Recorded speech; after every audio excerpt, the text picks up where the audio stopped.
Green pay એટલે મારા ગળે ફાંવો ખાવાનો વારો આવ્યો। આ ગ્રીન પે કંપનીનું અમે વાવતા આ ચાલે આને આ નવું બિયારણ લાવ્યું છે બરાબર। એટલે કે વિશ્વાસ આવ્યો મને કે ગ્રીન પે કંપનીનું GF1 છે, તમે વાવો સારું ઉપદાન હાલશે। તમે સંતાના વાવો છો આઈફેનનું એના કરતાં ઉપદાન સારું તમને આપશે બરાબર। એટલે અમે વાવ્યું વિશ્વાસે બરાબર। તેથી એમ્પ્લોય મહેશભાઈ હતા, પછી એમના સાહેબ હતા, પંકજભાઈ, એ બધા આવ્યા હતા, ઘરે આવ્યા કે તલાભાઈ તમે વાવો બરાબર, અમારી ફૂલ જવાબદારી, અને તમારે ઉપદાન બીજા બટાકા વાવો એના કરતાં સારું મળશે।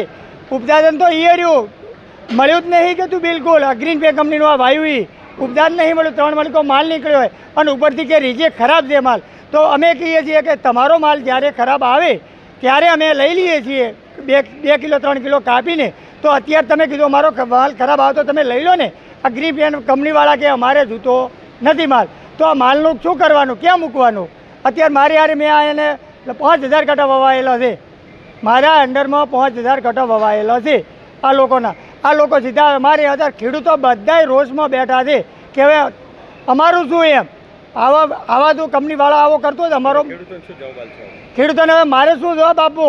એ એમ જ કહે છે કે હજુ આમ માલ પાછા આવતા હોય તો કે અમારા પૈસા તમારે ચૂકવવા પડશે। અમે ક્યાં કંપનીવાળાને ગ્રીન પે વાળાને ઓળખા છે કે પંકજભાઈને ક્યાં અમે ઓળખા છે? કોઈને ગ્રીન પે એટલે મારા ગળે ફાંવો ખાવાનો વારો આવ્યો।